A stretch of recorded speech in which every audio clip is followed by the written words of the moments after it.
जीवन के अंधकार को चीरने में सक्षमता रखती है। यहां पुराण के अंतर्गत चारों वर्णों के अपने अपने काम बताए और वो सब अपने अपने काम को विधि रूप से संपन्न करें तो वो भी अपने जीवन में एक यजन है, एक यज्ञ है। विप्र जिवाई देहि वहु दाना, ये बहुत बड़ा आयोजन है, बहुत बड़ा यज्ञ है। हर व्यक्ति को लगे इसके हम आयोजक हैं। 21 तारीख को या 22 तारीख को आप सब अपने अपने घर या अपनी भागीदारी से 11 दिन का अनुष्ठान है। 11 ब्राह्मणों को भोजन जरूर कराना। अपने घर नहीं आप जिमा सकते हैं, इस महान यज्ञ में आहुति डाल करके जाना। स्टेडियम में बहुत बड़ा चल रहा है, भंडारा चल रहा है, इसका सबका फल आपको मिलेगा। ब्राह्मण को वंदन करना, पूजन करना। इस अनुष्ठान में भी बहुत ब्राह्मण बैठे हैं। 18 पुराणों का पाठ चल रहा है, 4 वेदों का पाठ चल रहा है, महामृत्युंजय मंत्र का जप चल रहा है, अभिषेक चल रहा है, यजन चल रहा है, यज्ञ चल रहा है। विप्र जिवाई देहि वहु दाना, ब्राह्मण को भोजन कराया जाए, उसको दान के साथ दक्षिणा भी दी जाए। दान जानते हैं? दान तो जानते होंगे लेकिन दक्षिणा नहीं जानते होंगे। किसी को आपने 10 रुपया दिया वो दान है, लेकिन 11 रुपया दिया वो 10 के साथ में 1 रुपया दक्षिणा है। 20 रुपया दिया दान है, 21 रुपया दिया 1 रुपया ऊपर का है वो दक्षिणा है। 100 रुपया दिया दान है और 101 रुपया दिया तो वो ऊपर की दक्षिणा है। सत्कर्म का पूरा पुण्य उस ऊपर के लगे हुए 1 रुपये के साथ जुड़ा हुआ है। इसलिए 10 नहीं 11, इसलिए 20 नहीं 21, इसलिए 100 नहीं 101। दान को दक्षिणा के साथ जोड़ा। बोली शंकर भगवान की जय। जय जय श्री राधे, जय जय श्री राधे, जय जय श्री राधे श्याम। आइए अगली चौपाई देखिए।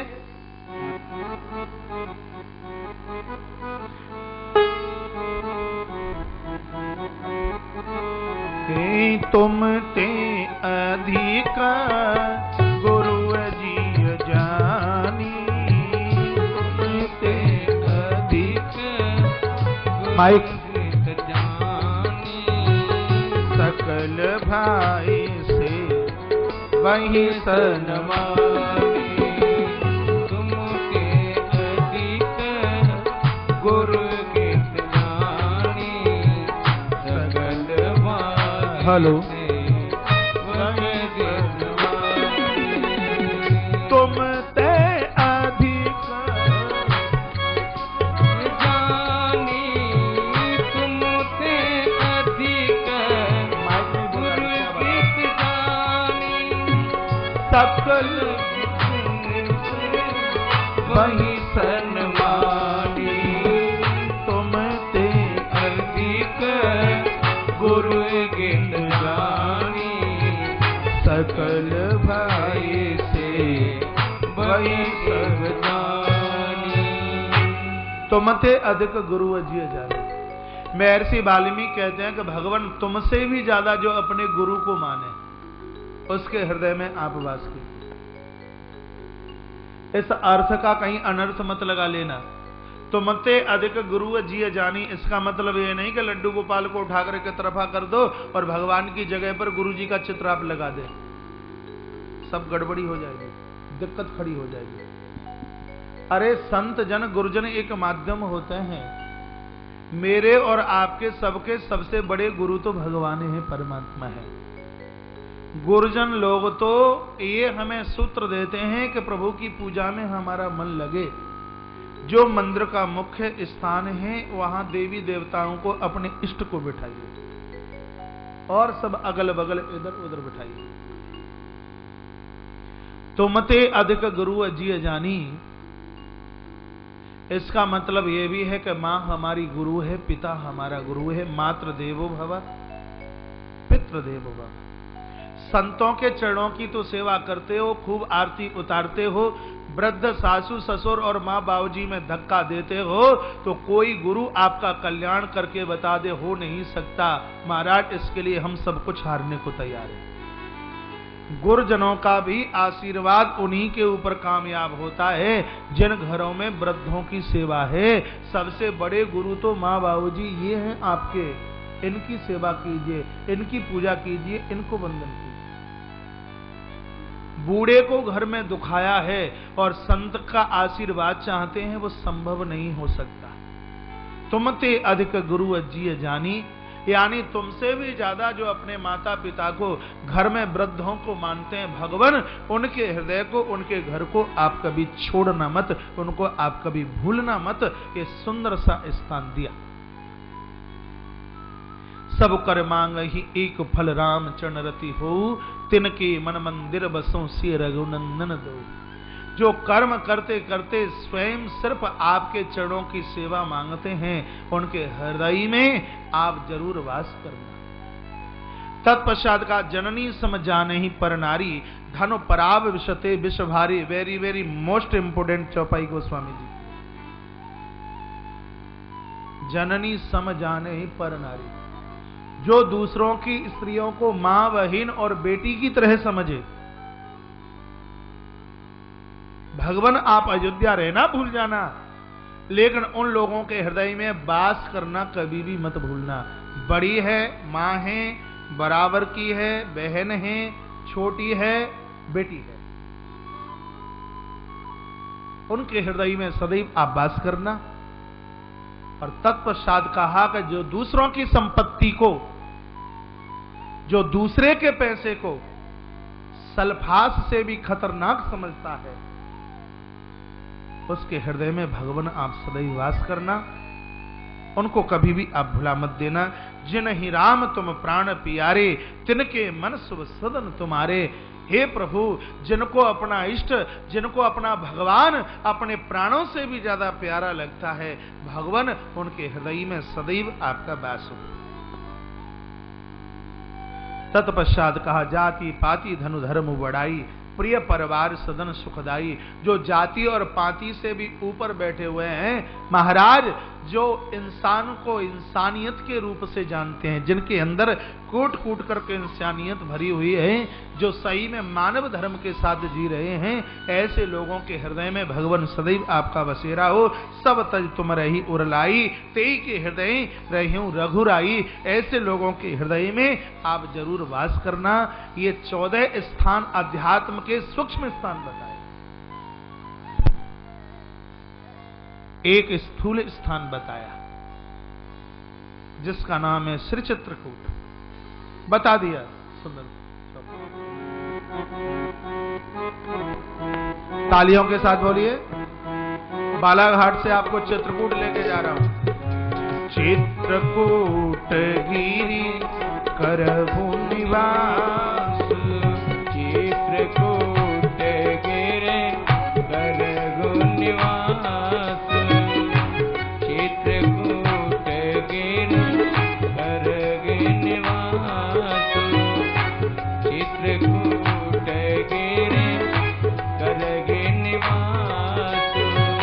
कहीं तुम्हारे सब भांति सुपास, कहीं तुम्हारे भांति सुपास।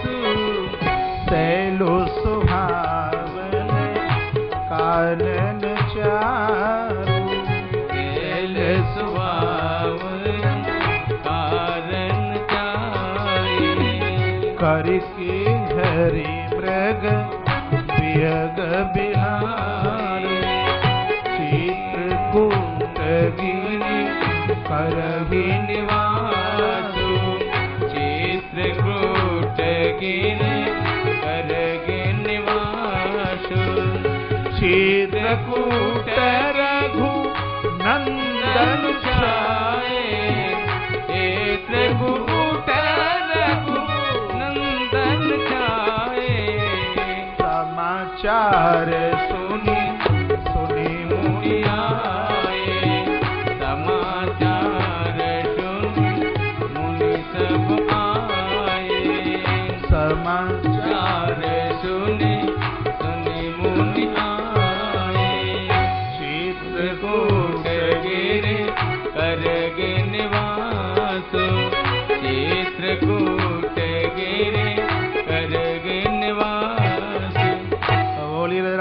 रामचंद्र भगवान की जय हो। चित्रकूट के लिए इशारा किया।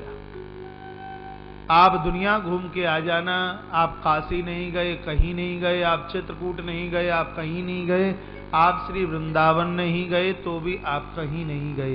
ये 3 स्थान ऐसे हैं कि प्रलय होने पर भी ये तीनों के तीनों शाश्वत रहते हैं, नष्ट नहीं होते। काशी को भगवान त्रिशूल पर धारण करते हैं, चित्रकूट को भगवान अपने गांडीव के ऊपर धारण करते हैं, चित्रकूट को भगवान अपने पिनाक पर धारण करते हैं, और इधर श्री वृंदावन को भगवान श्री कृष्ण अपनी बांसुरी के ऊपर धारण करते हैं। शंकर का तेज काशी के रूप में, राम का तेज चित्रकूट के रूप में, और भगवान श्री कृष्ण का तेज धरती पर वृंदावन के रूप में अवतरित हुआ। इन स्थानों का बसेरा कीजिए। चित्रकूट से हमारी बहुत प्रीति है, बहुत नजदीकता है। चित्रकूट पहुंचना होता है तो ऐसा लगता है कि जैसे कोई बेटी अपने पियर पहुंच गई है, ऐसा लगता है कि अपने घर आ गए, ऐसा लगता है कि अपनी जगह आ गए हैं, ऐसा लगता है कि यहाँ का सब कुछ बिल्कुल अपना ही है, बिल्कुल अपना सा नहीं, अपना ही है, ऐसा लगता है। चित्रकूट का भरतकूप, चित्रकूट का अंशुया आश्रम, हनुमान धारा, जानकी कुंड, राम घाट, ये वो स्थान है जहां मानस के तुलसी को, इस कविकुल चूड़ामुड़ी को मेरे सरकार का दर्शन हुआ। ये वही स्थान है। 1 मिनट में मैं आपको सुना दूं। काशी में कथा का गायन किया करते थे गोस्वामी जी। हनुमंत लाल का दर्शन हुआ, हनुमान जी के चरण पकड़ लिए हैं। गोस्वामी जी ने कहा भगवान का दर्शन तो करा दो। हनुमान जी की कृपा हो, राम का दर्शन न हो, ऐसा हो नहीं सकता। हनुमान जी ने कहा बाबा प्रभु का दर्शन करते हो तो आप श्री चित्रकूट जाइए। चित्रकूट छोड़कर भगवान कहीं जाते नहीं, आप वहां पहुंचिए। तुलसी बाबा चित्रकूट चल के आए, राम घाट पर बैठे थे, प्रातः का समय था। इतने में भगवान राजकुमार के रूप में सामने से निकल गए। तुलसीदास देख भी नहीं पाए। हनुमान जी प्रकट हुए और कहा कि बाबा भगवान निकल गए और तुमने प्रणाम भी नहीं किया। कहा मैं तो देख भी नहीं पाया। कहा घोड़े पर जो अभी निकल के गए थे वो प्रभु ही तो थे। कहा बाबा मैं तो देख नहीं पाया, मैं क्या करूं? कहा कल प्रातः प्रभु आएंगे, चरण पकड़ लेना। दूसरे दिन प्रातः की बात थी, राम घाट पर बाबा मेरे बैठे हुए हैं तुलसीदास जी, और भीड़ लगी हुई थी। चंदन माथे पर लगाना एक बहुत बड़ा दान है। ये चंदन घिस घिस के सबके माथे पर लगा रहे थे। इतने में राम जी भी लखन के साथ आए। कहा बाबा ने कहा हमारे माथे पर चंदन थोप देव। इतनी प्रेम भरी भाषा में प्रभु बोले। तुलसीदास जी, सामने वाली मैया सो रही है, ये देखो पीछे, हाँ गिर ना जाए, मुंह में मक्खी घुस जाएगी, मुंह भी खुल रहा है, उधर मन देखिए, आपको ही कह रहा हूं। बोले बांके बिहारी लाल की जय हो। कृष्ण कन्हैया लाल की जय हो। जय जय श्री जय जय श्री जय राधे जय। श्री राधेश्याम। तुलसीदास जी पहचान भी ना पाए तो तोते का रूप धारण करके हनुमंत लाल जी शिव वृक्ष के ऊपर आगे बैठ गए और कहा चित्रकूट के घाट पर वही संतन की भीड़ और तुलसीदास चंदन घिसी तू कृपा करत रघुवीर सारे में कहा कि यही भगवान प्रभु रघुनाथ है। तुलसीदास जी चरणों में गिर पड़े, भगवान अपने रूप में प्रकट हो गए।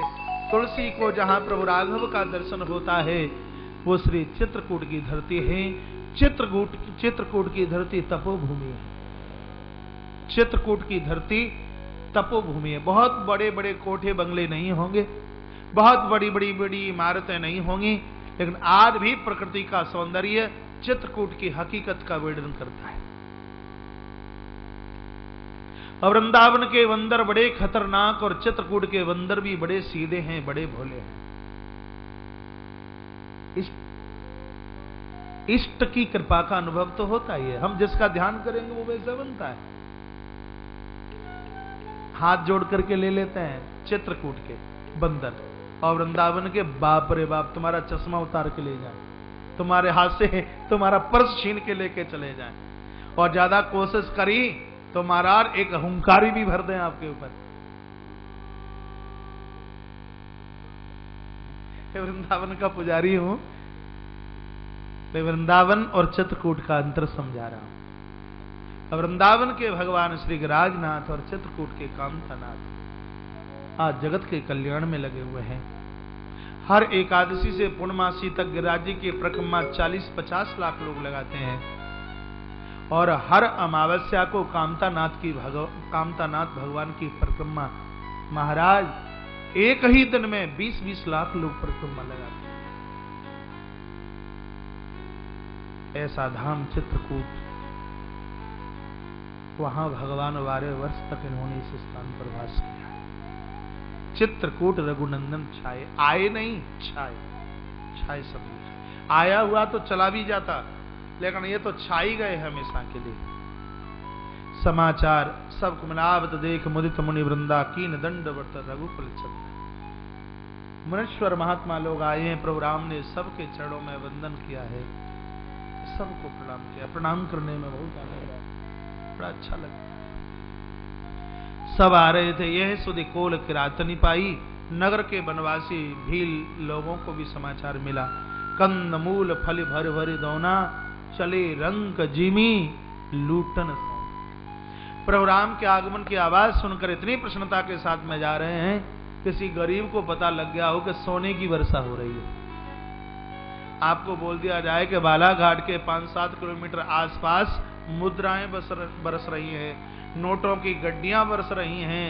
कह दोगे महाराज अपनी यज्ञ अपने हाथ संभालना और हम तो ये चले सब खड़े होके भाग जाएंगे।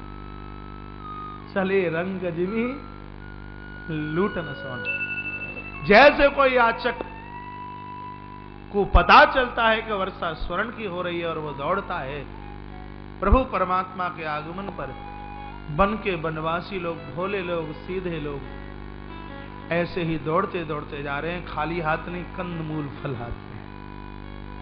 प्रभु को दंडवत प्रणाम किया। भगवान ने उठाकर इन गरीबों को, अनाथों को अपनी छाती से लगाया। यही तो परमात्मा राम की, राम राज्य की स्थापना है। सबको आदर से कंठ से लगाया, बैठने को जगह है दी। और जब ये बंधुवर जाने लगे तो प्रभु राम सबके हाथ पर एक एक फल दे रहे हैं। वनवासी भाई लोग रो पड़े और कहा, प्रभु हम गरीब हैं तो क्या है, हमने सुना है कि जितना बने दीजिए लीजिए, लेने की कोशिश मत कीजिए, हमारे पास तो कुछ देने को है ही नहीं सरकार, हम आपसे ये कुछ नहीं चाहते। तो भगवान बोले हैं, अरे भाई जितने भी महात्मा लोग आए, देव लोग आए, वो तो सब ले लेके गए हमसे, और तुम क्यों नहीं लेते?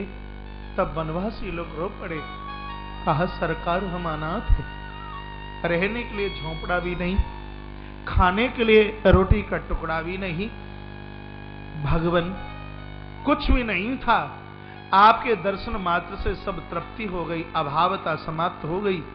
अब ये संसार की वस्तुओं का फल तो नहीं चाहिए, यदि आप देना ही चाहते हो तो प्रभु राम हमें ये फल नहीं, हमें फल देने वाला राम चाहिए, हमें आप चाहिए। जब आप ही हमारे पास होंगे तो फिर वस्तु कहां रह जाएगी। कथा कहती है, कर्म करते करते फल की इच्छा मत रखना, फल देने वाले भगवान की इच्छा रखना, तो हमारा कर्म है वो सत्कर्म में बदल जाता है।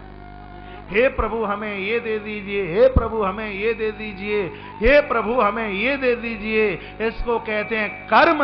और जो कर्म करते करते भगवान को कहे, प्रभु साईं इतना दीजिए जा मैं कुटुंब समाए, मैं भी भूखा ना रहूं, साधन भूखा जाए, मैं किस लायक हूं मुझे नहीं पता, जिसको देने में आपको कोई कष्ट ना हो वो आप कीजिए। महाराज ये भावना बनती है, तब वो कर्म नहीं महाराज, तब वो सत्कर्म में जाकर के बदल जाया करता है। तो प्रभु दरबार में हम सत्कर्मी बने, सत्कर्म करें, भील वनवासियों की तरह। तत्पश्चात गोस्वामी जी ने एक चौपाई के माध्यम से राम के प्रमत्व का वर्णन किया, और ये मानस की चौपाई आप सबसे आती है। थोड़ा सहारा दीजिए और मेरे साथ बोलिए, राम ही केवल प्रेम प्यारा, राम ही केवल प्रेम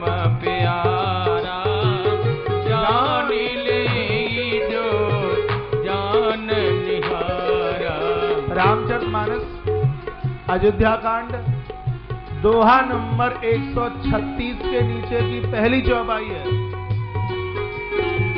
टेलीविजन के माध्यम से जो मुझे सुन पा रहे हैं, रामायण का गुटका उनके सामने खुला हुआ रखा है। मुझे आभास हो रहा है, अनुभव हो रहा है कि उन्हीं के लिए ये मैं चौपाई की संख्या बोलता हूं। अयोध्या कांड दोहा नंबर 136 और उसके नीचे की पहले नंबर की चौपाई। राम ही केवल प्रेम प्यारा, राम ही केवल प्रेम प्यारा, जान लेगी जो जान निहारा।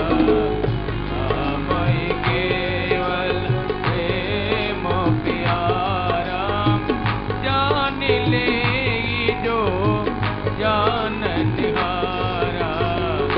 राम ही केवल प्रेम प्यारा, राम ही केवल प्रेम प्यारा, जान ले जो जान निहारा, जान ले जो जान निहारा। राम ही केवल प्रेम प्यारा, जान ले जो जान निहारा। राम ही केवल प्रेम प्यारा, जान लेगी कोई जान निहारा। बोले राजा रामचंद्र भगवान की जय हो। परमात्मा को प्रेम की जरूरत है। जिसको जानना हो तो इस बात को जान लीजिए। प्रेम के द्वारा केवट के ऊपर वर्षा, प्रेम के द्वारा माता सबरी के ऊपर भगवान की कृपा का वर्षण हुआ और उस दिव्य अनूठे प्रेम के ही द्वारा भगवान श्री भरत के ऊपर दिव्य कृपा करता है। मोह और प्रेम में बहुत बड़ा अंतर है। श्रीमद् भगवद गीता का 18वां अध्याय संसार के लिए जो किया जाता है उसको मोह कहते हैं, और परमार्थ परमात्मा के लिए जो किया जाता है उसको प्रेम कहते हैं। मोह व्यक्ति को अंधा बनाता है और प्रेम इस जीवात्मा को परमात्मा से जोड़ने का कार्य करता है। ईश्वर के साथ प्रेम। भगवान अवध की याद में आंसू आ रहे। जब जब राम अवधि सुध करही, तब तब बारी विलोचन भरही। सुमिरी मातु पीतु परिजन भरत स्नेह शील से बता। पूरी अयोध्या को याद करते करते भगवान रो रहे हैं। जन्मभूमि के लिए भगवान की आंख में आंसू। श्री याज्ञवल्क्य जी महाराज को भरद्वाज ने पूछा, गुरुदेव मेरे प्रभु तो श्री चित्रकूट पहुंच गए, लेकिन प्रभु के आने के बाद अयोध्या का क्या हुआ, अवध का क्या हुआ, ये तो बता दीजिए। कहा निषाद राज श्री गुरु जी प्रभु को चित्रकूट छोड़ने के तत्पश्चात वापिस हुए हैं, तो देखा श्रृंगवेरपुर के एक खेत की मेड़ के ऊपर ये बैठे बैठे आंसू बहा रहे। राम जी के रथ में जुते हुए घोड़े चित्रकूट की तरफ मुंह करके दहाड़ मार करके रो रहे हैं, जिनकी आंख में आंसुओं के पनारे चल रहे हैं। यानी वो घोड़े कहना चाह रहे हैं कि हे राघव, एक बार हमारी पीठ के ऊपर हाथ घुमाने के लिए तो आ जाए। हे राघव, जिन कटोरों में भर के आपने हमें दूध पिलाया, ऐसा स्नेह ऐसा दुलार कौन हमारे ऊपर करेगा। घोड़े इशारा कर रहे थे प्रभु हम मर जाएंगे, लेकिन आपके बिना हम अयोध्या में प्रवेश नहीं कर सकते। उन घोड़ों को रोते हुए निषाद गुहू ने देख लिया। छाती पीट पीट करके गुहू रो पड़ा और कहा, राम विरहिता में जहां के पशुओं की ऐसी स्थिति है, तो वहां के नर नारियों की तो फिर न जाने क्या हालात हो। गोस्वामी जी ने कवितावली में चित्रण किया इस बात का। प्रभु राम अवध छोड़ करके गए तो अयोध्या की स्थिति कैसी हुई है। उसका वर्णन गोस्वामी जी ने कवितावली में किया है। एक दिन की बात थी, माता कौशल्या सरयू के तट की तरफ जा रही थी। कोई पथिक सामने से निकला। मैया ने पूछा कि भैया पथिक तुम कहां जा रहे हो? आंख में आंसू है मैया के में। पथिक भाई तुम कहां जा रहे हो? इसके मुंह से आवाज निकली, माता मैं दक्षिण चित्रकूट की तरफ मेरा जाना हो रहा है। मां रोकर इसके छड़ों में गिर पड़ी और कहा, मेरे भाई यदि कहीं रास्ते में तुम्हें मेरा राघव मेरा राम मिल जाए, मेरे पुत्र राम को एक बार ये समाचार दे देना, पुत्र राम वनवास तुम्हारा हुआ, शर्त यह है कि किसी गांव में तुम प्रवेश नहीं करोगे। राघव मैं तुम्हारा नियम तोड़ना नहीं चाहती, एक बार तुम चल करके तो आ जाओ। घुड़शाला तो अयोध्या से बाहर बनी हुई है। राम जिन कटोरों में तुमने अपने घोड़ों को दूध पिलाया, वो घोड़े तुम्हारे लिए कैसे अश्रुपात कर रहे हैं, कैसे आंसू बहा रहे हैं।